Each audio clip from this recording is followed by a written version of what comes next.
So my name is Christy Kimmett. I do recognize a lot of familiar faces here. It's nice to see you and nice to see new faces. I'm the Community Relations Manager at the Schlegel-UW Research Institute for Aging. Sometimes we just call ourselves the RIA. I'd like to acknowledge here today that the RIA is situated on the traditional territory of the Attawandaron, Anishinaabe, and Haudenosaunee people, as well as the Rec Center, which is where we're hosting the event today in Waterloo. Welcome to Understanding Dementia, a community conversation. It's great to see so many of you here from the community for this important event. The way we're going to have today go is we've got a panel presentation followed by a Q&A session. I'd encourage you to ask as many questions as you like while everyone is here on our esteemed panel. And I'd also like to welcome everyone who's joining us on Zoom. So following the panel presentation and the Q&A, we'll break. We've got some catering at the back, so I'd encourage you to stick around and have something to eat and drink, as well as talk to everybody else who's here, get to know other people in the community, and talk to our community partners who are joining us as well. Maybe if you want to give a wave from the tables.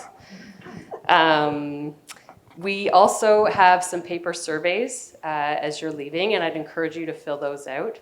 I'll be sending an email out tomorrow morning as well with a survey that you can fill out online. We'd love to do more events like this moving forward, and your feedback is really valuable and appreciated. I'd also like to acknowledge that we are putting on this event with the support of the Ministry for Seniors and Accessibility, and this is supported with a Seniors Community Grant, so thank you to the province for that grant. I'll introduce our panel and turn it over to them. Dr. Alan Power is the Schlegel Chair in Aging and Dementia Innovation based out of the University of Rochester in New York. He challenges the status quo to find innovative approaches to support people living with dementia. Professor Carrie McAiney is the Schlegel Research Chair in Dementia from the University of Waterloo. She works with people living with dementia as well as their care partners to improve quality of life and care experiences. Professor Heather Keller, who some of you might know from other events that have happened here, is the Schlegel Research Chair in Nutrition and Aging from the University of Waterloo. Her work shows how food, hydration, and the mealtime experience enhances care and quality of life. And she won't judge you for what you eat at the back. So she's not the food police. Professor Laura Middleton is the Schlegel Research Chair in Dementia and Active Living, also from the University of Waterloo. She identifies strategies to promote well-being and independence for those living with or at risk of dementia. Kathleen Vanderlinden, you got a sneak peek of her in the video, lives in Waterloo and is a person living with dementia. She is a co-researcher in a number of projects with UW as well as other institutes and contributed to the Dementia Capable Communities Waterloo Region Project, which is the video that you saw. And finally, Phyllis Fehr is a former nursing professional and an Alzheimer's advocate. Since her diagnosis, Phyllis spends much of her time doing anti-stigma work related to dementia and promotes the rights and abilities of people living with dementia locally, nationally, and internationally. So welcome, panelists, and I'm happy to turn it over to you.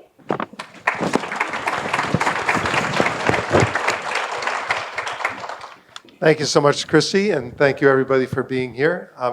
I am going to serve as the moderator today and ask some questions of this distinguished panel for a while, and then we will open it up so that people either here in the community center or online can also send in questions of their own. No question is off limits. If you have something that concerns you, please ask it. Sometimes this can be a bit emotional at times. That's okay too. We want to share people's experiences and honor where we're all at, but also give you the information you need to understand this condition better. So I'm going to start with Dr. Carrie McAiney, who's right in the center. And let's just get down to basics. You know, we hear these words, dementia, Alzheimer's disease. So the question is, what are these things? Are they the same? Are they different? What exactly are we talking about when we use the word dementia? Thanks very much, Al. And thanks to everybody for coming today. That's great to see the interest. And as Al said, we're excited to share information with you and some of our research, and also to answer some questions so you can think about things that you might be wondering about as we chat. So when it comes to dementia, that's a term or word that we use to describe a set of symptoms that include things like memory loss or challenges with judgment or reasoning, sometimes changes in our mood and our ability to get around. And so it's this overall term. Sometimes we talk about it like an umbrella term. And underneath that umbrella are different conditions that are different types of dementia. So the one you're probably most familiar with is Alzheimer's disease, which is the most common type of dementia, but there's other types as well. So things like vascular dementia, Lewy body dementia, frontotemporal, mixed dementias as well, because sometimes people can have more than one dementia at the same time. So dementia is that overall term that kind of describes all of those conditions, and then we have different types that are within that. Thanks very much. And we hear about the fact that the numbers are going up and up and up. We're over 55 million people worldwide who have a diagnosis. They're predicting that will continue to go up. Can you explain a bit about the demographics and what we're seeing as trends? Yeah, for sure. So we do know right now in Canada, there's probably about 750,000 people living with dementia. So 750,000 people. And we know that in about the next 5 years, that number is going to go up to almost 1 million. And then by, if we can think about 2050, we're talking about 1.7 million individuals living with dementia. So the numbers are increasing. And a lot of that has to do with people living longer. So, people are healthier, they're living longer. And I think as well, people are getting diagnosed earlier. So we're identifying individuals earlier than we did before. And so these are leading to increases in the number of people that are living with dementia. The good news is that the number of new cases, so new people that are diagnosed, it's actually stabilizing in a lot of developed countries like Canada. And they think that's because people are really, doing a lot to take care of their own health. So and we're going to talk about a lot of these things. They're being physically active, they're eating well, they're connecting with others, they're using their mind, they're trying to find ways to reduce stress. And so all of these things are able to contribute to lowering our risk of dementia or preventing, maybe slowing down when it might start. And so the number of new cases of dementia are kind of stabilizing, but because we're living longer, the total number is increasing. Thanks very much. And I've heard for some of the younger people in the audience, there are studies that show that each succeeding generation seems to have a lower lifetime risk than the generation before, and probably better health, better education are contributors to that. I qualify that a little bit because we're going to talk about risk factors, and some of the risk factors may be increasing in younger populations, like immobility and diet and some of those things. So that's a little caution, but we'll get back to that with Dr. McAiney in a couple of minutes. And maybe, Yeah. sorry, I'll just jump in too. This is in developed countries. In developing countries, it's a totally different story, right? So those numbers are going up astronomically. So I think 2/3 of the new cases of dementia in the next couple of decades will be in the lower middle income countries. So we're going to see a huge increase in that population. Yeah, thanks. So I'm going to move over to next to me, Dr. Middleton. When we think about this, and as you get to a certain age, you start wondering about things. You walk into the kitchen and you can't remember why you walked into the kitchen. And you see somebody in the grocery store and you're trying to remember their name. And you're saying, hi, so a certain amount of that happens as we get older. Our brains get kind of full of people and places and things. But people say, the Waterloo Wellington folks will tell you, dementia is not normal aging. So can you explain a little bit about normal aging versus dementia? How do we differentiate those? Yeah, absolutely. Yeah, you got the green light. Go ahead. Okay. That gets you level. Absolutely, I can. The first thing I'd say is that there's a few things that I think we just worry about more as we get older. When you were 20, you probably forgot names, just like you do now. You just didn't worry about it. You probably lost your keys every so often. You just didn't worry about it. There's no reason to think these things that have probably happened all through the life course are any more concerning now than they were 40 years ago. So that's the first thing. The second thing I would say is there are some changes that occur normally with aging that are not dementia. So one of the most predictable changes is that you'll respond a little bit more slowly given any circumstance. And that's normal. That's kind of your just what we call speed of processing will be a little bit slower. There are some changes with memory as well. Not so much that you'll completely forget things, but it'll take you longer to remember it. And in my mind, at a very non-scientific point of view, that makes sense. You have a lot more memories in there to sort through before you pull out the relevant one, right? When it gets concerning is when cognitive changes, whether it's memory or it's your ability to pay attention or ability to kind of make decisions, are significant enough that it affects your ability to go through day-to-day activities independently, whether that's cooking or answering the phone or finances. That might be a sign that it's worth having your memory checked out.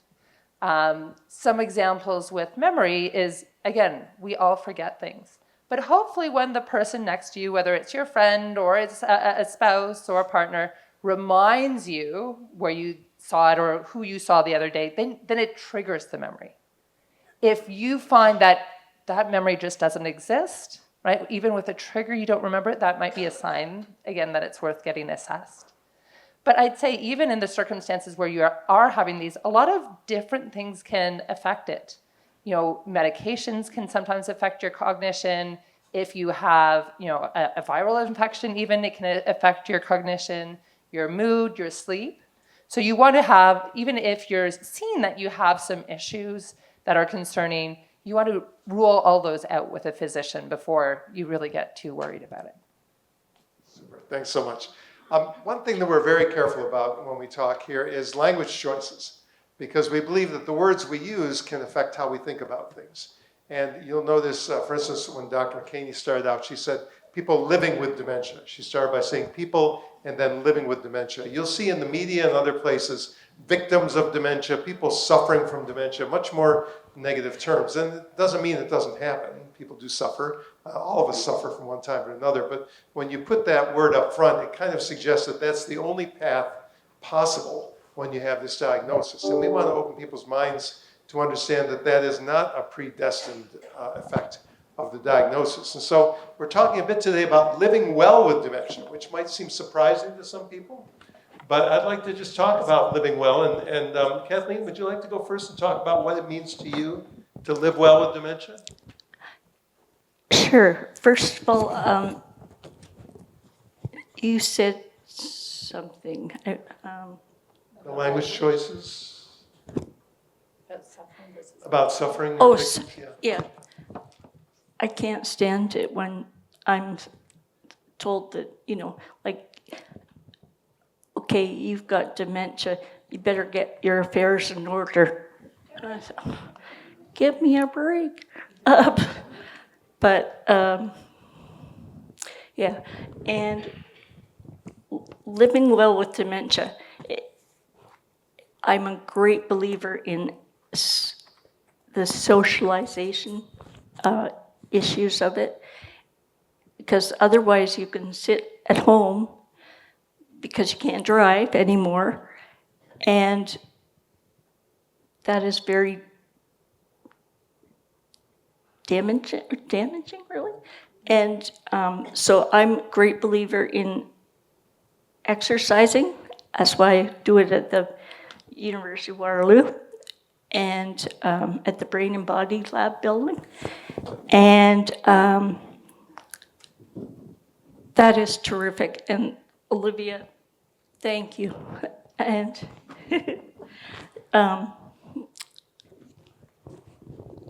Also, I'm a great advocate and go and speak.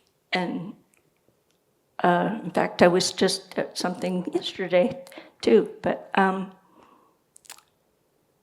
yeah, Just a quick follow-up, you mentioned being socially engaged, being very important. yeah. It's kind of a double-edged sword because what I hear from a lot of people is that because there's a lot of fear and a lot of stigma, people that get diagnosed find that their friends stop calling and stop coming around, which actually isolates them. Have you had that? Yes, I have.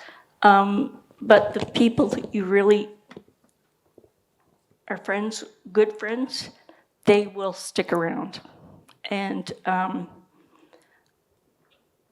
I believe that it shouldn't be a stigmatizing thing. And I believe that everybody has the right to say, you know what, I'm living with dementia and I'm okay. I don't, because I was diagnosed when I was 54, and then I had a stroke at 39, sorry. Oh, People coming around. yeah, and we go for coffee shops and yeah, and I sit out on the sidewalk and, say hello to people going by. And that's really good. Thanks. I'm going to get Phyllis's perspective as well, but I have to share a quote with probably my greatest teacher, the late Dr. Richard Taylor, who lived with Alzheimer's for 15 years. He used to say that when he was first diagnosed, a lot of his friends stopped coming around. And he just felt even more depressed because nobody would come talk to him. And he finally called one of his friends and said, "Why don't you come to see me anymore?" And his friend said, "Richard, I just didn't know what to say." And Richard said, "How about hello?" And that's all you have to know to say to a person. You don't have to worry about what's the script going to be when I meet somebody with dementia. Say hello, and that's it. Phyllis, what's living well mean for you? And Phyllis, 16 years now since your diagnosis? Was that number correct I read, or how many? Well, I was Since you 40. began having I was issues. 48 when I started to see symptoms, and Yeah. I'm 65 now, so Okay, yeah, 16, 17 years. yeah, it's been a while. So what does living well with dementia mean? I'm going to go back to what you were talking about, where everybody says you suffer with dementia. And my answer to that is, I'm not suffering with dementia. I may have struggles with my dementia, but I'm not suffering. And to live well with dementia means a different thing to each and every one of us, because we all have different wants and needs and different understandings of things around dementia. And I think it's really important that we understand that. So for me, living well with dementia means still being engaged in community, still being able to get out and do things, having family and friends over, being engaged with my grandchildren and letting them know that it's okay, I'm fine. I may have struggles, I may mix up my words, but that's okay because that's part and parcel of the disease process. And knowing that I will decline, but again, that's okay with me as long as I'm enjoying the quality of life I want. So how can your family, or how can other people's families help them to live well? Well, I think the first thing is to go out and learn about Alzheimer's and dementia, whether it's through the RIA or the Alzheimer's Society or, stuff on YouTube. There's so many very good things on the internet now that you can watch or you can join, you can educate yourself. I think learning about Alzheimer's, learning about the signs and symptoms, and learning how you can support others that have it is really key. I will tell you, I have young grandchildren, I have older grandchildren, and I have even older children, but don't tell them I said that.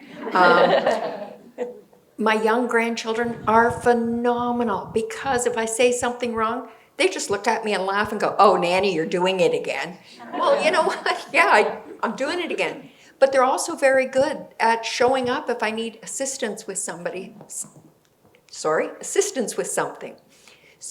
if they're coming down for dinner Sometimes I find it very difficult to do all the multitasking that's involved in setting up a dinner. And they'll come in and they'll go, okay, well, we have so many people here. So they'll come in. My grandson will disappear and he brings up all the chairs from the basement without being asked. My granddaughter will come in the kitchen and she'll start helping me cut up fruits and vegetables. And it's that type of support because they're educated in it and they're not afraid of it. And I think that's the biggest thing right now, getting people not to be afraid of that disease process because it's not as bad as people think. Yes, we decline, but we can still enjoy life to its fullest while we're declining. You make me think of that. There's a fine line between enabling the person living with dementia and taking over for the person, isn't there? Have you both experienced some of that? Kindly, try in the best of intentions, kind of taking control when you really need to maintain that. Like my husband, Rob, will be with me outside, and someone I know will stop and say, "How's Kathleen doing?" And I say, "I'm right here." I'm like, hello. So, yeah. So I think for me, it's, speaking up for yourself. Letting people know I'm still able to do that. I have my youngest daughter, and she's a bit of a type A personality, a bit of a control freak, and quite frequently she'll step in and try and take over, and I just look at her and said, this is going to sound terrible, don't listen to what I'm saying right now, but who died and made you God?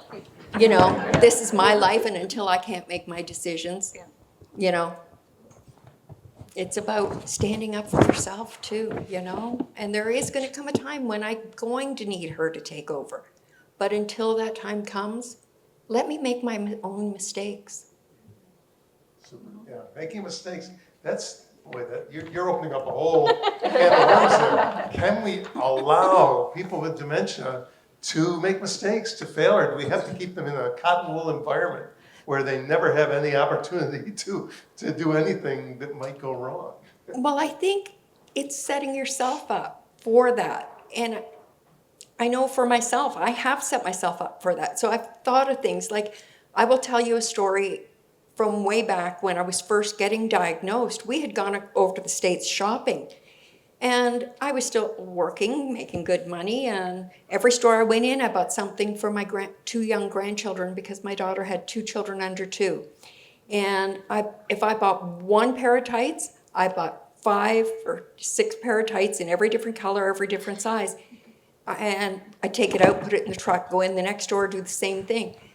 Not realizing how much I'd bought till I got home. And when I got home and started to empty out the truck, I was shocked my daughter didn't have to buy clothes for her kids for over 2 years. But it kind of opened my eyes to think, oh, if I can do that now, as I decline, what am I going to do? So I really sat and thought about it. So what I did was I put something in place that I can still use my credit card, but I've put limits on it. So I can still go out and enjoy life and go shopping.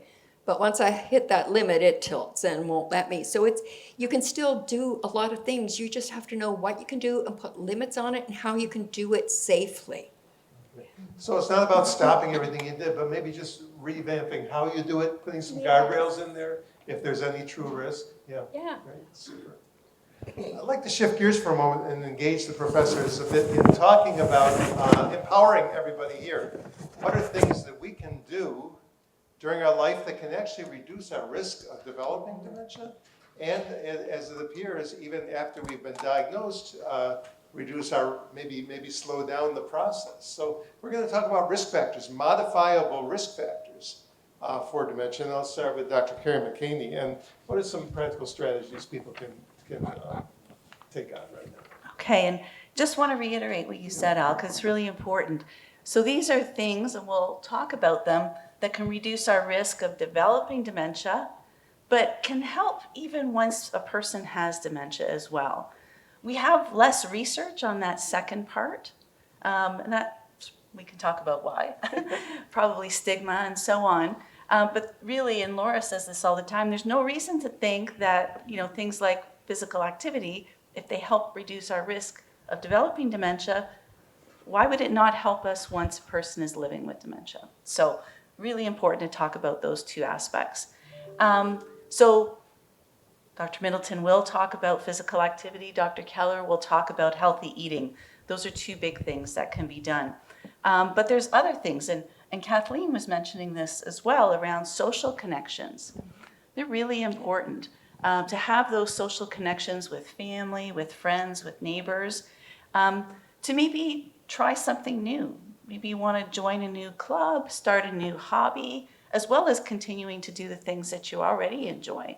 But those social connections really help to form those relationships and to, I think, allow us opportunities to also, just practicing, connecting and thinking and, maybe sometimes disagreeing or arguing or whatever it might be, but we have those opportunities to go back and forth with others.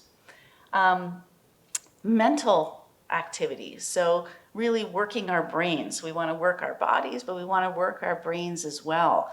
How can we, challenge ourselves? So, and that will be different for each person. The most important thing, I think similar to exercise, is doing something that you enjoy, right? Because otherwise it becomes too much of a task. So some people might like to read books. Others will like puzzles or playing different types of games. You might want to, just again, try to find different ways to challenge yourself, to challenge your mental abilities. So that practicing of your mind, brain, your exercising your mind, those are really things that can be helpful. And as well, trying to look at ways to reduce stress, because we all have different stresses in our lives. It can be difficult, but we want to make sure that we can find ways to take care of ourselves, so to have a bit of a break, to do those things that we enjoy, to make sure that we're getting good sleep at night. All of those things as well can help us with reducing stress.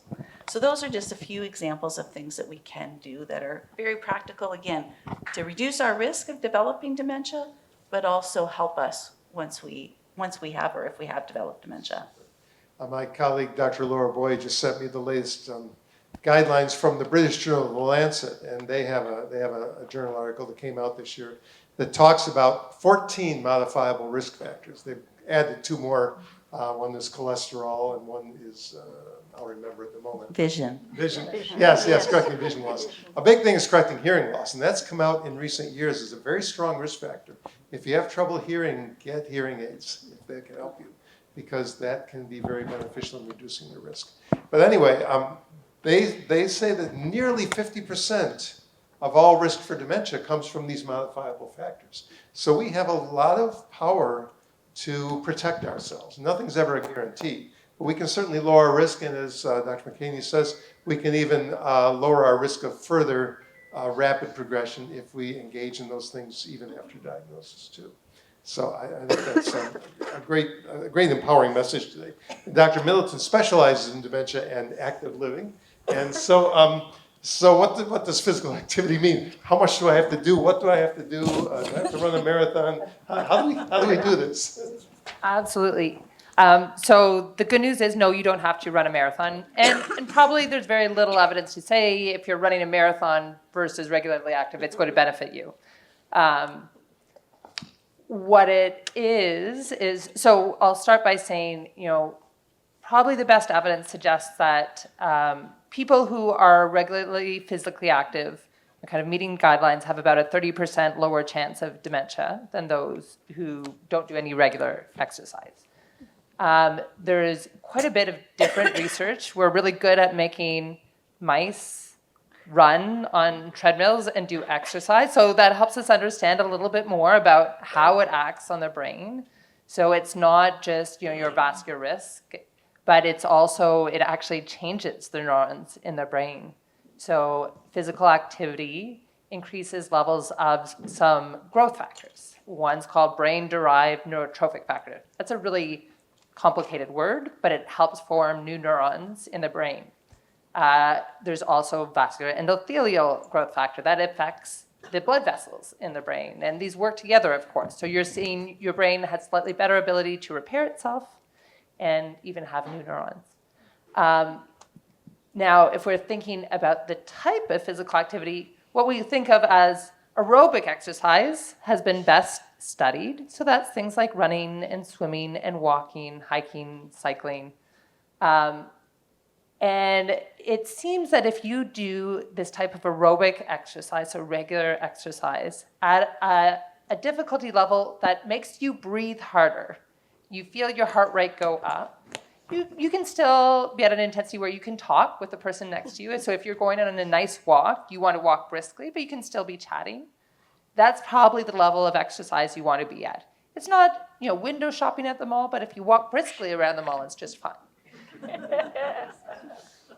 It does look more recently, there's been more work around resistance training, so strength training, and that also seems to be beneficial for improving your cognitive abilities and probably reducing dementia risk.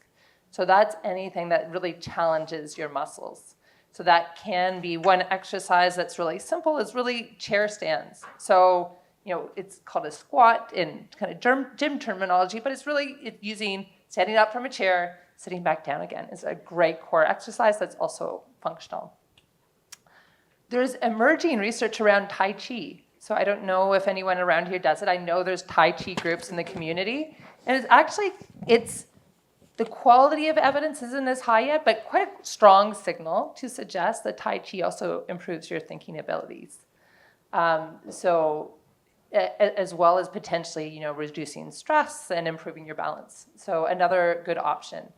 I think mostly what we recommend for older adults in general is probably good for reducing your dementia risk. So if you can do somewhere between 20 and 30 minutes every day, that would be great. It does look like doing as little as 45 minutes a week, if you haven't been active before, will improve your outcomes. And I will echo Carrie's point is, I argue this all the time, there's no magical line between reducing dementia risk and when you have dementia. There's no reason to think that when you suddenly get a diagnosis in that moment, the benefits of physical activity and these other risk factors decline. Actually, some of the, the changes in the brain start 20 years ahead of time. So if it's beneficial for you 10 years, that's going to be beneficial when you have dementia. And so we know after a diagnosis, there is evidence to suggest it still improves your cognitive ability, so it won't decline as fast. But I think most importantly, it improves your independence in your function. So you're more able to function independently for longer. And that's probably a combination of affects your thinking ability, affects your strength, affects your fitness, affects your balance, that in turn affect your ability to live independently for longer.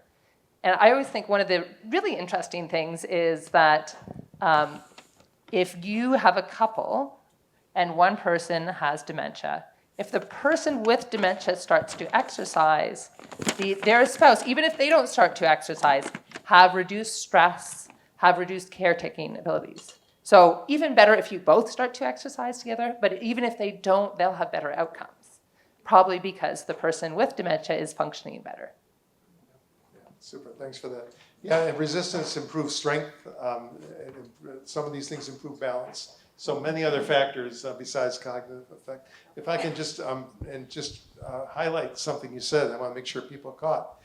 When I went to medical school back in the Middle Ages, we were taught that brain cells didn't regenerate. There's nothing you could do. Brain cell's gone, it's gone. And they said every time you drank a beer, you'd kill I don't know how many million brain cells, and so they were gone forever. So better count your beers, But we have discovered that there is regeneration. There is growth of new nerve cells. There is growth around blockages. When people have a stroke, people can compensate. That's an important point, is that the brain does have some capacity to heal. Can I just add one more thing that I should have said, but this is reinforcing, again, some of what Carrie was saying, is that when we talk to people with either mild cognitive impairment or dementia, we measure all these physical function and cognitive function things in the trials, but when we talk to them, often the benefits they talk about first are the social connection with other people, the encouragement to improve and get stronger in these exercise classes, the increased confidence because they can actually, improve in something in a condition that's often characterized by decline. I remember there was one woman living with dementia that did an exercise program at the university, and she said, I did my first push-up ever in my life, and she was so proud, right? It was really meaningful for her because she had gone to an exercise class earlier in life, and someone pointed out that she couldn't do one. So the fact that she could do that gave her huge amounts of confidence, and then that carries over into other parts of your life. So I think those parts that we're really bad at measuring in research are actually really important too. And you can get stronger with resistance exercise when you're 90, 95 years old. There's not an end to that. Really quickly, before I go to Professor Keller, suppose I got a really bad knee, I use a cane or a walker. What can I do in the way of exercise if I can't go out and walk at a brisk pace? Yeah, I think there's always stuff to do. I think one of the reasons that we started studying resistance training was actually for those people who might have reduced mobility and couldn't go for walks. So we know that even chair-based exercise can improve your function. Upper body strength training can improve your function. All of those, there's always some way to modify. And if you work with, an exercise professional, a physiotherapist, they'll be able to, accommodate your individual abilities. But doing, upper body strength training is very possible. You can probably, even if you have a walker, you can do elements of strength training. I know Kathleen is in our exercise program at the university. I know that Olivia there at the back and Leila push her to do all sorts of strength training. So Yes.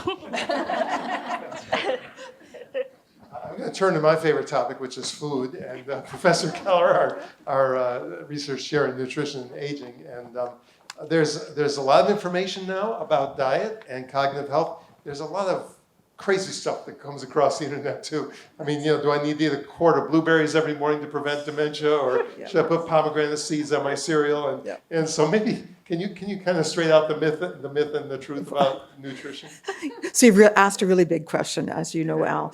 So starting off, what should we eat? I think the key thing is what we seem to see consistent in the research is a whole diet. How many blueberries? Up for debate. How many walnuts? Up for debate. But the key thing, I think, is a whole diet. And this is where the MIND diet comes in. Have people heard of the MIND diet? Yeah? Or the Brain Health Food Guide, maybe not so much, but that's a Canadian version. Mediterranean diet, have people heard of that one? They're all very similar in that they're a whole food diet, avoiding highly processed foods, right? Things that are fresh, things that are produced in your home rather than in a box. If you're eating out of your pantry, probably not as good as eating out of your fridge. Okay, so that's the key thing, so whole foods. And when we think about what types of whole foods, more fruits and vegetables, whole grains, lean protein. And the types of lean protein would be fish, because they have omega-3 fatty acids in them, less red meat, more white meat like poultry, turkey. Okay, so all of those diets have the very same concept.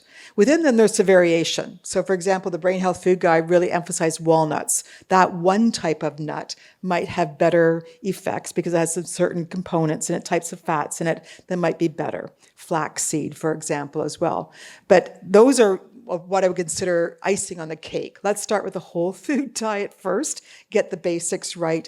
Low-fat dairy, lean protein, beans and lentils more in your diet because they offer good quality of protein, but also fiber and some other key nutrients, and then fruits and vegetables have lots of antioxidants that we need for our body. That's my mother calling. She's 99 in a nursing home. So anyway, I'll go chat with her later.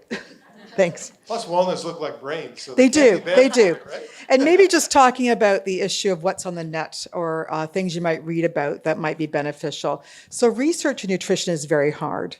The challenge is it's really hard to put people on a diet to see the effects for a period of time. And so we tend to put them on individual things, but we don't eat like that. We eat a full diet, right? And so when you put one thing in, something else comes out typically in your diet, and that's not the way we like to eat. And so there's been a challenge with people looking at pills, looking at vitamins, looking at specific antioxidants. When they try to look at these individual things, they're not seeing the same effects of the whole diet. However, there are people out there that are going to try to get you to eat lots of coconut oil, for example, lots of things that you need to buy that are not your usual thing, vitamin pills or other types of supplements in pill form. Unfortunately, the research isn't there to show that those have any benefit. They're more wasteful to your money than anything, and some are harmful. So coconut oil has a lot of saturated fat in it. And now hearing that cholesterol is one of the key risk factors around the Lancet Commission, around dementia, the one thing we know increases your body's cholesterol is saturated fat, right? So saturated fat in your diet will increase your body's making of cholesterol, which is what is now considered a key risk factor for dementia. So think about what is good for your heart, is good for your brain. If you have diabetes, the same diet that you've recommended to control your diabetes will help your brain. They're all very healthy diets. So if I'm 60, 70, 80 years old and I've been eating maybe what isn't the best diet for most of my life, where do I start? What are Can it specific benefit? things Yeah. So think about what are the things you're willing to change on. I think if you eat a lot of red meat and that's something you're willing to change, that'd probably be one very beneficial one because it's a saturated fat, right? That's in red meat. That's going to be a big risk factor for your heart and for your brain. If you don't drink milk right now, that's usually one thing I suggest people do consume because we do know that the protein and calcium in milk, when we give it to people in nursing homes, for example, they're less likely to fall, less likely to have fractures. And so for some reason, dairy products have the right combination of calcium and protein that's good for our body, and it's fortified with vitamin D. If you're not eating a lot of fruits and vegetables, again, that's another key place. Like if you're rarely eating fruits and vegetables, they're pretty easy to incorporate in your diet if you think about how you can do that in an easy way. And so can you make a smoothie? If you don't like the taste of vegetables, some people don't like that bitter taste of vegetables. Well, what is it I can do with vegetables instead? I like salads. Okay, focus on salads rather than cooked vegetables. Or I don't like fruit. It's too hard to chew. Well, how about a smoothie or a cooked fruit, those sorts of things. So think about easy ways to incorporate some of those things, but starting on what you can change is the key thing, I think. And I agree. Adding some of those things like walnuts, like olive oil, can actually help without major changes in other parts of the Absolutely, yeah. So, yeah, great. So I'm going to get back. We mentioned briefly myths and stigmas about dementia. There's a lot of misinformation there too, just like there is with food. And so maybe I'll start with Phyllis this time and talking with our two people with lived experience about misconceptions. What do you wish other people knew about dementia, or what do you have to continue to remind people about this? So I think I'm going to go back to something Kathleen Please, said. And she said that once she got diagnosed, friends kind of leave you, and you get a diagnosis one day, doesn't mean you're a different person. You're that same person. You know, you may have a few difficulties. You may have to change it, the way you do things, but you're still that same person right after diagnosis. And you continue to be that person. So I think it's really important that when we're thinking of people living with dementia, that we think of that they haven't changed. Just because they received a diagnosis doesn't mean that they've changed. They may be struggling with things, but they're still the same person. And the one thing I always tell my grandkids, I still love you no matter what, right? I still feel the same feelings as I had before I got my diagnosis. And I think these are all important things to think about and to understand. Because when we do research on dementia, it's not on the social things. It's not on how people really feel. It's more on the physical things that happen to them. And I think it's really important that we start to consider what happens in their lives. How can we treat them? How can we make them be a whole person? So you've stayed engaged. You've spoken at the United Nations. You've co-authored a book. You've done a lot of pretty amazing things over the past several years. I've always found this helpful to look at dementia through the lens of a disability rather than Yes. a disease, because it's a cognitive disability. And like other disabilities, with accommodations, you can continue to succeed. And so what are some of, in these 16, 17 years, what are some of the ways you've had to adapt to be able to keep doing what you do? Well, I think the first thing you have to understand is I'm not like this every day. I have good days, I have bad days. I have good hours, I have bad hours. I call it my roller coaster of dementia. I have ups, I have downs, I have twists, I have turns. There are some times when I fall right off those rails. But, you know, once I start to pick myself back up and get back on, I think that's highly important. And some of the things that people don't realize is part of the area that has been affected for me is my language centers. So a lot of people don't realize that I cannot put what's in my mind onto paper very easily. It takes me quite a while to be able to do it. I can still do it, but it's very difficult. So yes, Al said I speak all over the place. So when I write a speech, I use voice recognition software. So I'm still able to do it. I just have to do it differently. And I think that's the key, is finding the things you can still do and do well and adding things in. You know, ladies, you'll love this. Me doing laundry is a bad thing. I go down to the basement, I put it in, I come upstairs, I get busy, I forget it's down there. Then, you know, a couple days later, I go to do laundry, and guess what's sitting in the laundry? You know, stinking, rotten clothes. So what I've learned to do is I keep sticky notes on my washer and dryer, and every time I put something in, I write check washer and dryer, and I run upstairs real quick and I stick it on the microwave, and I set the timer on the microwave so that I can still do the laundry and I don't forget it. So it's learning little ways like that that can help you to get through your day. Kathleen, how can your community help you to accommodate and be more successful?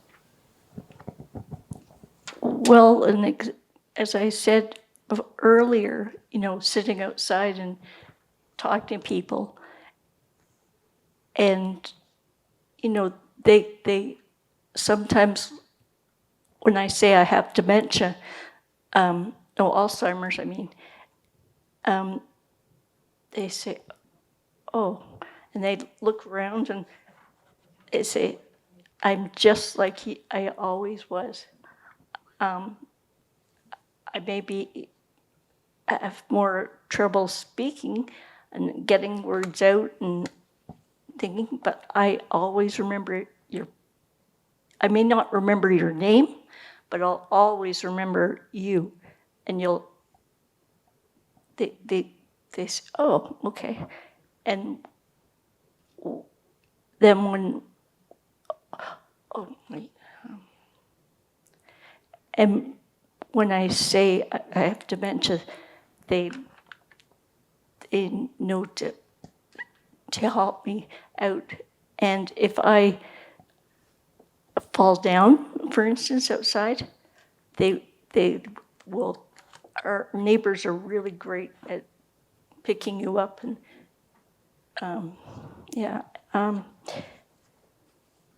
and I've been to Ireland and Scotland, and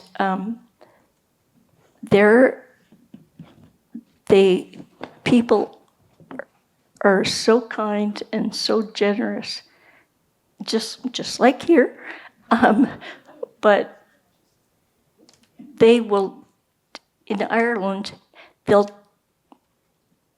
if they know you have dementia, and even if you don't, they will take you.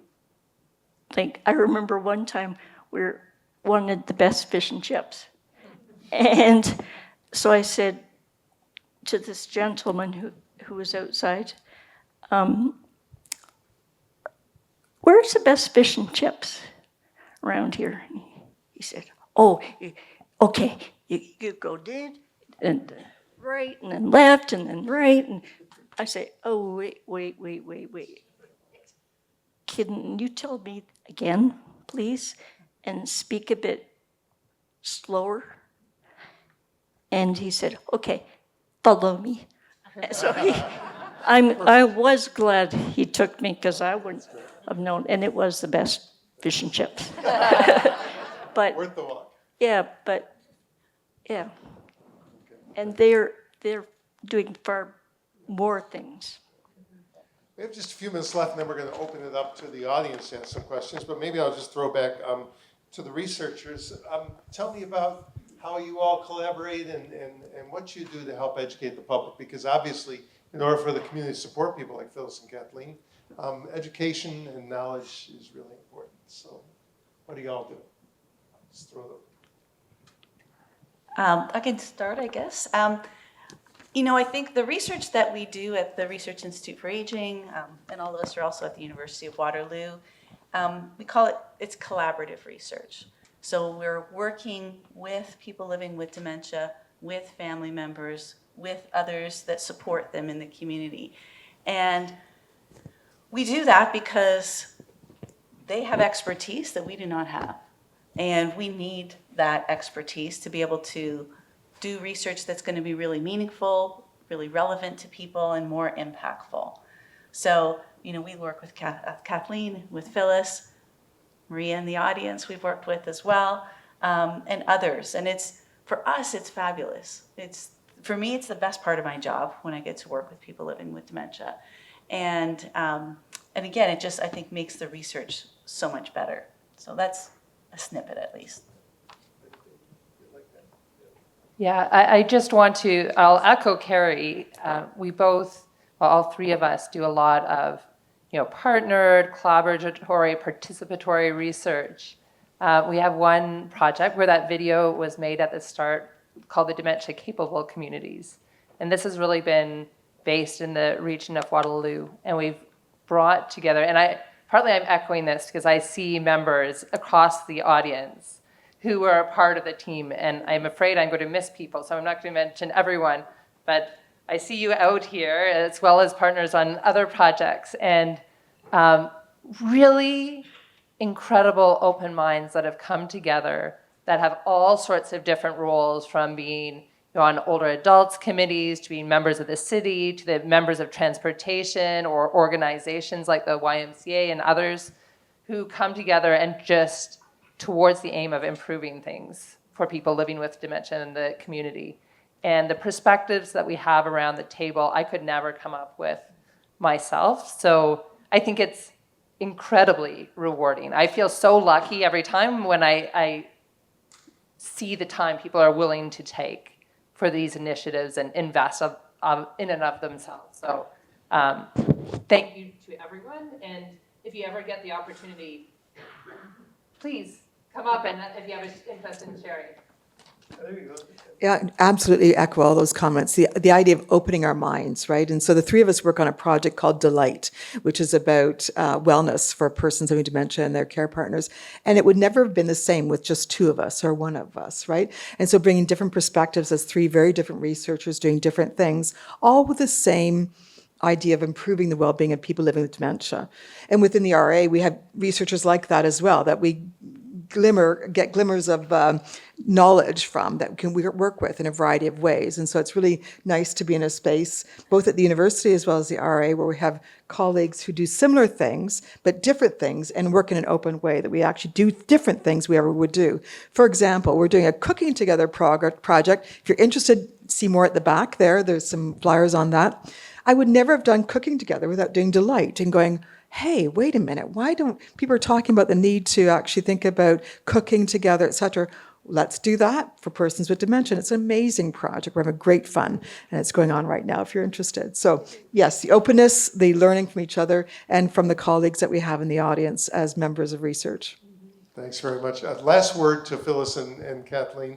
One of the problems with this, calling people victims and just saying you have a fatal disease, get your affairs in order, and not offering anything else, is you really steal the essential element of hope from people. So can each of you just tell us very quickly before we open it up, what gives you hope? I think for me it's, one time I was at the library on Queen and doing talk like this. And we showed the video, and I was sitting by the video, and I said, do you have any questions? And the kids came up to me, like 9 years old, 10 years old, 11, and they would say, what can we do? My grandmother has dementia or Alzheimer's, and she forgets things. Is that right? I say, yes. But then I thought, how do I make it sound down to their level? And I just said, it's just, that may be part of it, and they may say things they don't really mean to say, and you can say, it's okay, Grandma, I'm with you, I back you. So, yeah. So I think what gives me optimism is watching the change that has gone on since I was first diagnosed, because back when I was first diagnosed, there was still very little research done about Alzheimer's. There was hardly any implementation happening. And over the years, there's been a vast, lots of research going on, and we're starting to see implementation. So we are starting to see change. And my big thing is, I want to see people living with dementia be part of the community, be able to get out and enjoy it. And one of the big things I really like is working with the RIA, because they're open, they're honest. You can talk to them and you can say something and say, listening to Kathleen, kids, can we work with kids? Can we bring kids into this? And I think, Laura and I had a conversation on how can we do something with kids, because that's so important. And through the Dementia Empowerment Network, we got a little bit of funding, and we did start a group for youth advocates. And I think that's where, over the years, I've started to see change. We would have never done that 12, 15 years ago, right? And I think people with dementia are now standing up for themselves better than they ever did. And they're, not taking no for an answer. Yeah. As we open up the questions, I just want to once again thank Heather and Phyllis and Carrie and Kathleen and Laura for being here and sharing their great knowledge with all of you. If you would like to direct a question either to a particular person or to the panel in general, we're happy to take some questions. We have some mics, and please wait for a microphone before you start so that we can all hear you. Thanks for being our first question. Thank you very much. Could you just clarify the language for me? So dementia is not a disease. It's a condition. It's an umbrella term. It's a disability. How should we refer to it? I'm going to field that one. When we think of dementia, picture an umbrella, and your umbrella has all these tines on it. So dementia is the umbrella term for all, there's 100 and how many different forms of different dementias and Alzheimer's. And on each of those tines that hang off your umbrella are all the different forms, like Alzheimer's, young onset Alzheimer's, frontotemporal dementia. So dementia is just the overarching umbrella term for all the diseases that fall under it. In medical terms, we call it a syndrome, and a syndrome is a collection of symptoms that can affect a certain part of the body or a certain condition that may have different causes, root causes, but they can cause similar effects. So falls are a syndrome. Dizziness is a syndrome, and dementia, which is global changes in your cognition, is a syndrome. But as Phyllis says, well over 100 different causes. And just to touch on the disability portion, disability can result from dementia, just like disability can result from stroke, or disability can result from Parkinson's disease, or disability can result, really it's an interaction between what the supports are in the community, but depending on your symptoms and what accommodates that, it can be a result of dementia, if that makes sense. Somebody else in the room. Here's if you hold 1 second, we'll get you a microphone. That way Thank everybody you. can hear. Hi, this is on nutrition. And you mentioned how some of the people really changed after they had milk. And some of us can't drink milk. So are nut milks just as effective? Okay, so most of the nut milks unfortunately have very little protein in them. If you look at the label, almond milk, oat milk, they have 1 gram of protein in them versus milk made from cows, which is about 8 grams of protein. So they add in calcium as well as calcium citrate or calcium carbonate, which is not the same form of calcium that is in the milk that we have either. So it's absorbed differently by the body. So if you can't drink milk, I would suggest yogurt or kefir or other dairy-based products. That would be a way of getting some of those nutrients in. This, remember, was in a nursing home population that was already at high risk for malnutrition. And that's something we didn't touch on, but I'd be welcome to talk about as well about that. So many older adults have dementia and are in living in nursing homes will have eating and swallowing challenges that can lead to malnutrition. And by putting a milk product into their diet in that scenario, it really enhanced their nutrition overall, as well as obviously their capacity for having enough calcium and vitamin D. So the falls that they were looking for as the outcome was probably due to just overall nutrition was poor as well, right? So eating more of the right things. So in the community setting, I think that what I take from that is the calcium and protein we get in food is better than we get in a pill. And that is backed up by the current osteoporosis guidelines. We should get our calcium from our food. It is in a different form than it is in a pill form. And we now know that when it's in the pill form, it actually can be absorbed too well in some cases and lead to calcification of our organs, which is not a good thing. And so this is why getting your nutrients from your food should be your first approach rather than going to a pill. Thank you. Can I add something on to that? So I see a specialist about osteoporosis. I don't have it yet, but I want to prevent it. And I cannot have milk, but I can have ice cream. So he sent me, he sent me home to give my husband a prescription for ice cream. So if you enjoy ice cream, add it. The key thing is to read the label. Look on the side of the label of the food to see if it really has enough calcium and protein in it. And real ice cream, yeah, not something else.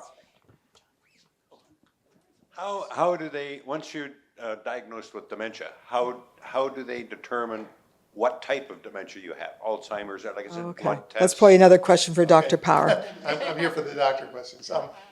You know, your family doctor can do simple screening tests to see if there's enough of an issue or concern to go on further and do a basic physical exam.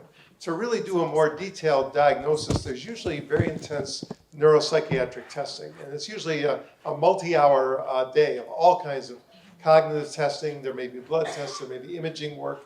Usually from that and from ruling out certain things like strokes or Parkinson's, etc., they can give a best likelihood. And there are some markers, there are some blood biomarkers, there are some findings on imaging that can be suggestive of a condition like Alzheimer's disease. They say that the only way to diagnose it 100% is to cut open the brain at autopsy, but doctors are getting better at predicting it. That goes back and forth. I've heard neurologists say that they're very, very successful at predicting it. I've heard other studies say the doctors didn't do as well as they thought they did. So it's really, it's a probable thing. We can say most likely you have Alzheimer's disease, or you might have frontotemporal disease based on different findings, or dementia with Lewy bodies. But it's basically a clinical diagnosis with the aid of some imaging tests and some blood tests to rule out other causes. There's a question over here. Can Back to milk. can I just, sorry, can I just say that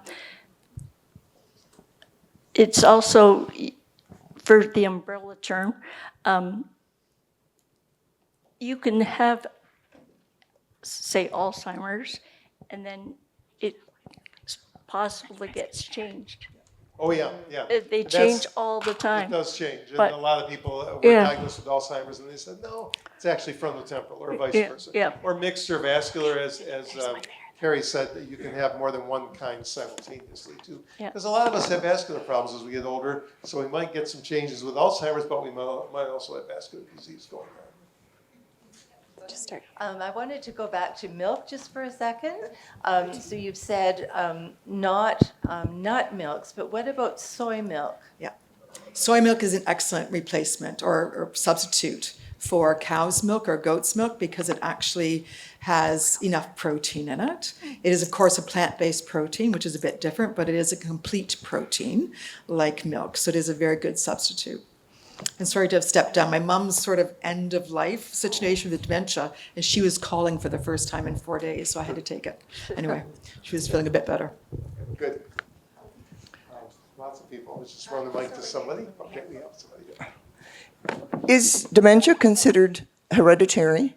My mother has dementia, or had dementia. My sister has Alzheimer's, and she's Okay. not cognitive at all. There are genetic factors. If you have what we call a first-degree relative, mother, father, sister, brother, who had Alzheimer's, your risk is higher than it would be if you didn't.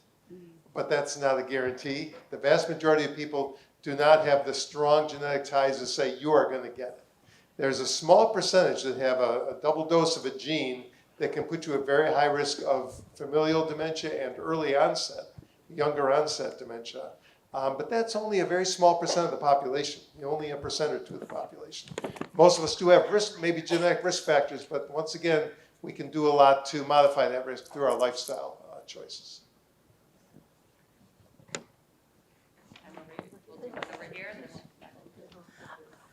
I wonder if I can ask.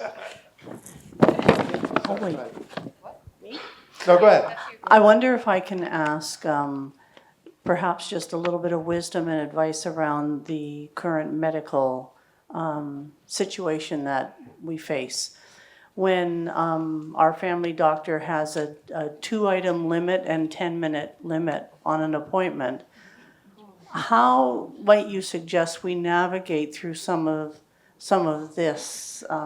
Like I'm hearing about specialists and physio and exercise. I know I can get a lot of great information from you folks, and that's great, but it's sometimes getting through to that breaking that medical wall and help.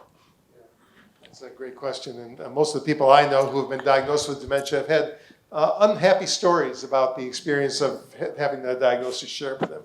And I wrote an essay about how I think doctors should deliver and share a diagnosis of dementia. It's not a 2-minute thing. It's not something where you say, you have dementia next.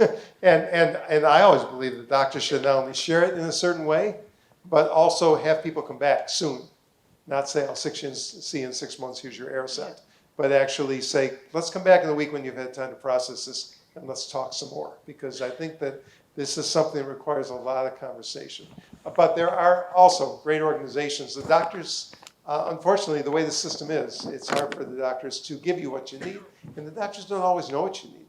Doctors don't know as well as Dr. Keller about diet, or as well as our other professors about activity, or as well as the Waterloo Wellington Alzheimer's Society about the resources in the community and other educational things. So we really have to rely on these great groups, and we have the memory clinics here, which I hope you'll check out because they are helping with diagnosis and helping connect people to resources. A lot of good groups here, and it has to be a kind of a village approach, I think. Kathleen. My family doctor is absolutely fantastic. She always, it doesn't matter how long you need, that's fine, she'll take it. And if the other next person has to wait, they have to wait. And she is really good, like, yeah. Can I just add something too? Because you mentioned specialists as well. So the challenge with specialists, so obviously they've got specialized knowledge, just like Dr. Power does, but we just don't have very many of them in Canada. And so really, in most cases, it should be the family doctor that's able to make that diagnosis of dementia. It's really when the situation is more complicated that the specialist really can be needed. But I think the challenge you're talking about is the specific physician and not having that time. And so I don't know if so I would try to connect with Mike. Maybe Mike can put up his hand. With the memory clinics, there may be opportunities to access, their services. And it may also be trying to work even with the receptionist at your doctor's office about trying to find ways to get more time or a little bit more frequently, because it is challenging. And unfortunately, that is the experience sometimes with not all physicians, but some physicians, that they're just, when you need that time, it's not always there. And the other thing I'm going to suggest is some family physicians' office have nurse practitioners in them, and sometimes the nurse practitioner can allot you a bit more time than the doctor can.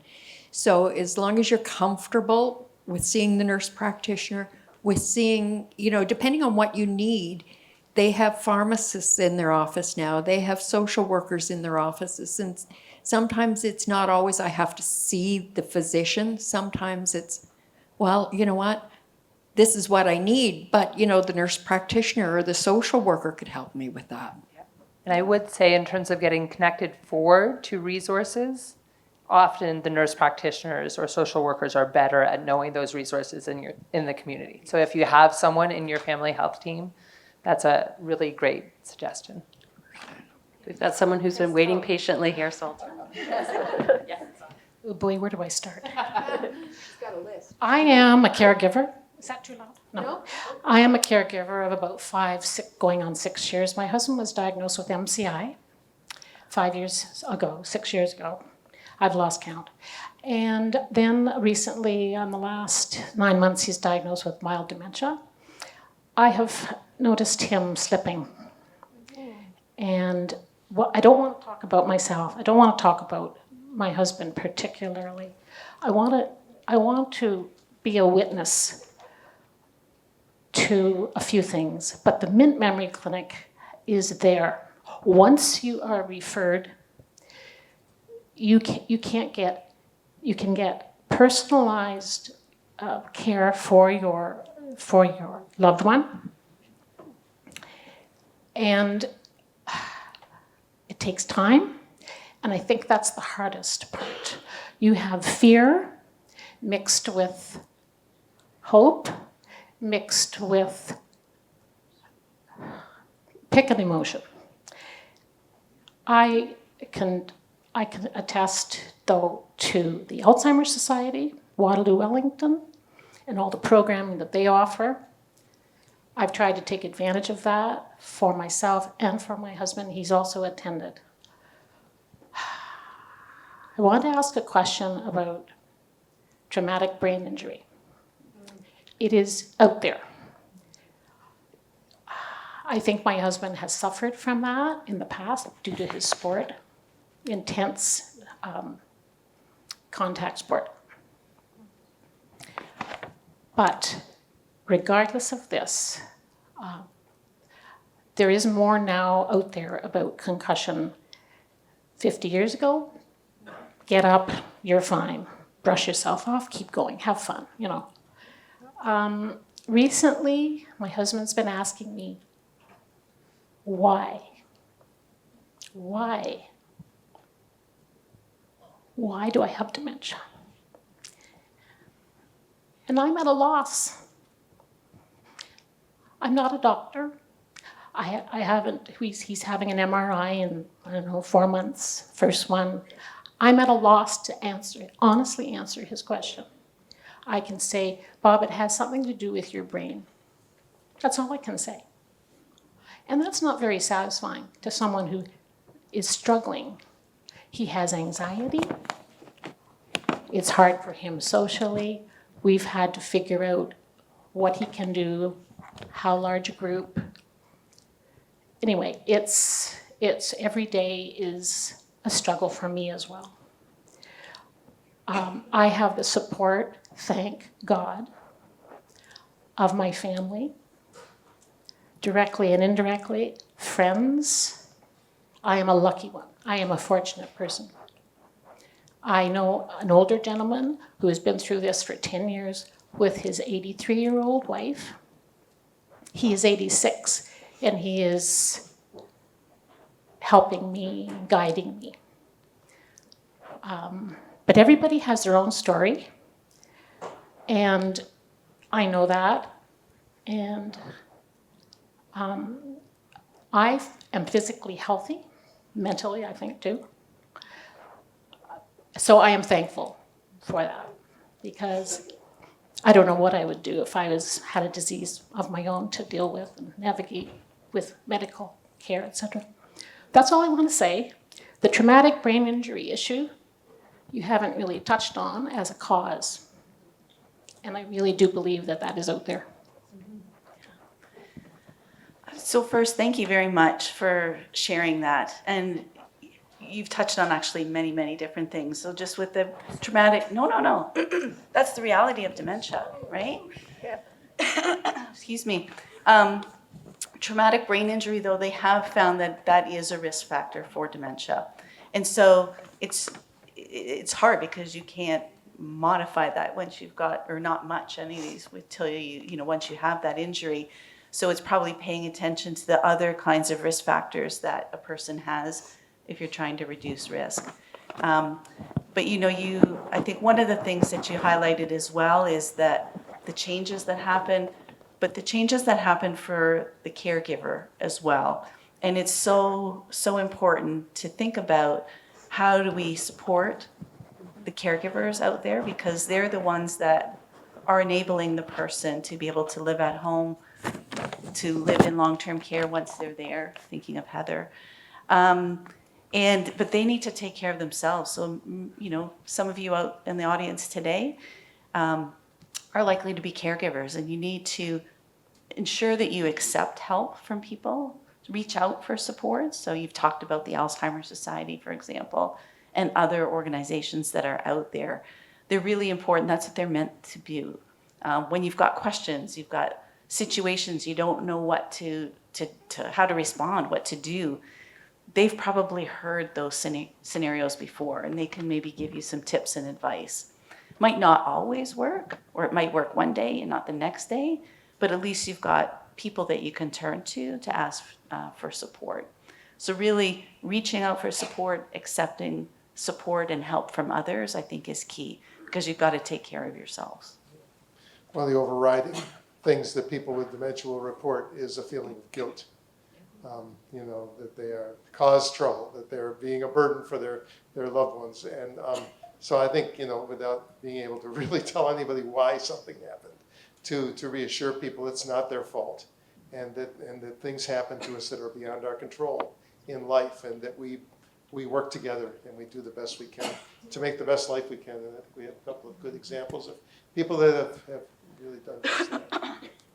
I think we've got 1, 2, and then I see a third hand in the front, and we'll wrap it after that. But we'll be around if you have questions you want to ask personally. We'll hang around. Yeah, and I encourage people to take advantage of the group here and the panel here. So was there anything really burning online that we haven't touched on? Okay, no. We'll just go in the room. Okay, go ahead. Yes, our daughter has a good friend whose mother was encountering a bit of dementia, and they ended up giving her a fasting insulin test, which, according to them, determined that she has type 3 diabetes. And I haven't heard of that. I don't know medically if that's even valid, but I guess, they treated that, and she did a lot better. I'm just wondering, from a medical standpoint, is there any validity to that? I'll do my best. Is she on insulin therapy at this point? I'm not sure about that. I've been doing education for several years, not doing practice, and so I'm not up with the latest on diabetes. We have what we call type 1.5, and I think that's probably what they're referring to now as type 3, which is people that develop late onset insulin-dependent diabetes. So they may look like they have juvenile diabetes, but they're not juveniles. And there can be a variety of reasons why that happens. So they're just trying to, it's not the typical adult onset diabetes where often weight is an issue, insulin resistance is an issue, that they can be thinner people, they can become insulin deficient more quickly. And so it's a different category with a different terminology. But clearly the tests are conclusive. if the person is diabetic, it's pretty clear on the test that they need treatment for that. And all of them are risk factors for brain disease if we don't treat them. Okay, thank you. I've got one more question here, Melissa, and then you can take the mic to the front.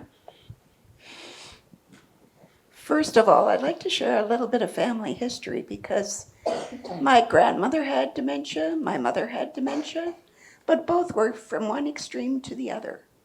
My grandmother believed everything my sister told her. My mother on the opposite side said no. She was adamant. You're lying to me. And then, of course, my mother's brother, his wife, she had Alzheimer's. And now 3 of her children have Alzheimer's. And the rest of her kids are scared as can be because they don't know whether they're going to get it too. And I've recently heard about a book called The Grain Brain, which is supposedly about dementia. Do you know anything about that? I have not read the book specifically. Anyone else read it? Yep. I've read that book, yeah. Sorry, what was the question about it? Whether you knew anything about that and whether that could be whether that's something that may be a valid way to prevent dementia. I read that book several years ago, so I couldn't tell you, but it is good. It's diet related. It is good. Yeah. There are a lot of books out there. As researchers, we like to look for good peer-reviewed research that can be duplicated by outside parties. And there are some books out there that have been written by people who are promising great things, but no one has ever duplicated their research. And so I just, I'm always willing to engage these books, but I do want to see other people say, yes, we've corroborated that. It didn't just come from one person's idea. So that's the way we generally work. And I guess as if for anything, if someone's promising something big, I would probably not believe it. So, because they're just, even I think you've got a sense today, dementia is really complicated. And there's no one thing that you can do to either, prevent it altogether, to reduce your risk entirely, or to support you even when you develop dementia. It's complicated. So if you're hearing that something great is going to happen, I'd probably walk away. At present, there's no pill or diet that's been conclusively proven to stop or reverse or 100% prevent dementia. Obviously, this is a family who's at high risk. They may have that APO gene that we talked about.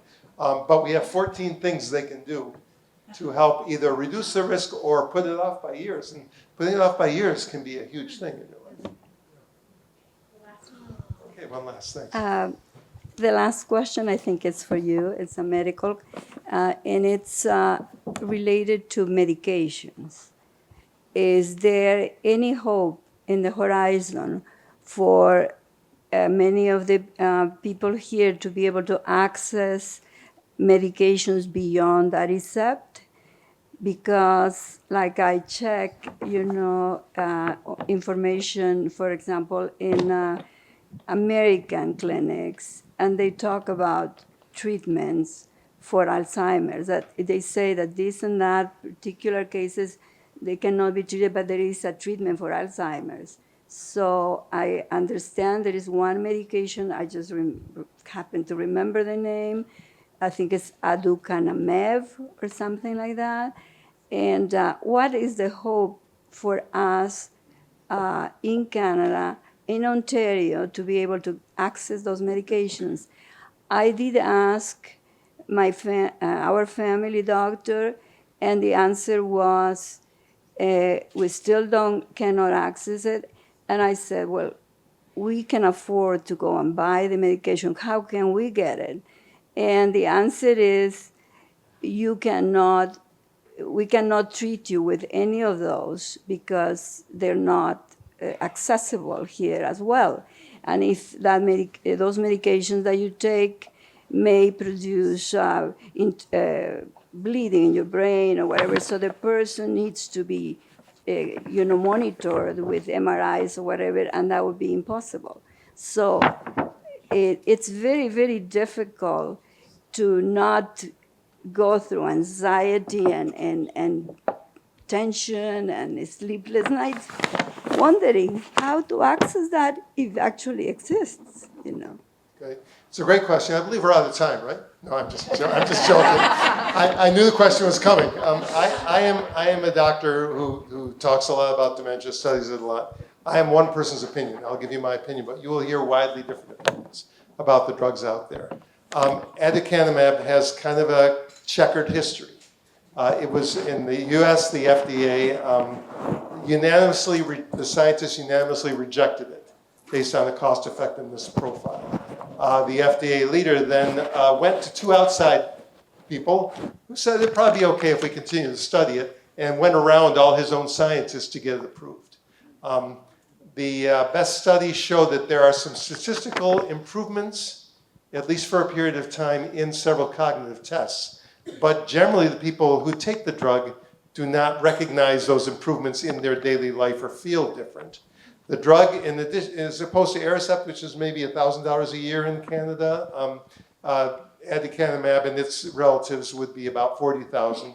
It's injectable. It does require MRIs. And it causes brain swelling in 30 to 40% of people, and brain bleeding in a smaller percent, and people have died on the medication due to brain bleeding, particularly those that are already predisposed to having somewhat thin blood. My personal feeling is I don't believe that these drugs are the answer. I have never believed that amyloid reduction was going to give us a huge breakthrough. Some people are touting this as the biggest breakthrough, but I personally would not take it if I were diagnosed tomorrow. And I think that there's a different way. But I think the more overarching thing is that we tend to position hope as, if you just hold on, we're going to come out with a great pill for you. And, let's look at the bigger picture. We are mortal beings. We are aging, and at some point in our age, things change. And there might be a better pill. And I'd like to believe that we're going to come out with better treatments than we have. But there's a lot of reason to hope that we can live well without having to rely on a pill to do that. And I think Phyllis and Kathleen in particular have given us a great testimonial to that fact, that life can be enriched, and we don't need to have the latest, greatest pill to do that. If a pill comes out that truly changes the life quality, the well-being, the experience of people with dementia, I'll be the first one to jump up and shout hooray. But I don't believe we have that pill yet. That's my personal opinion. But talk to other doctors, get other opinions, because I'm one person. And it's not approved in Canada yet. Yeah. Good for you, Canada. So Al, I just want to add something, because I took meds early on, and there were side effects to them. And I had to decide, do I want to stay on this med, or do I want to live with the side effects of it? And I think it's a personal choice per family as to what they want. And there's complications. So one of the other things that happened to me was my liver enzymes started to elevate due to the drug I was on for my Alzheimer's. So I think it's all personal choice. And I have found for myself personally, just doing the changes in eating, the changes in exercise, the changes in staying engaged, staying social, getting out, they have helped me more than any drug ever did. That's just my personal experience. I think that's probably a great way to end it, panelists. Thank you. Thank you, panelists. Thanks to all of you for coming out today. As I said before, please stick around, talk to the researchers, talk to Kathleen and Phyllis while they're here. They're a great resource. Please help yourself to something to eat, or talk to our community partners who are here, as well as my colleagues here from the RIA. Don't forget to fill out a survey, and thank you so much for coming. We love to see you. We love to engage with the community. So have a great day.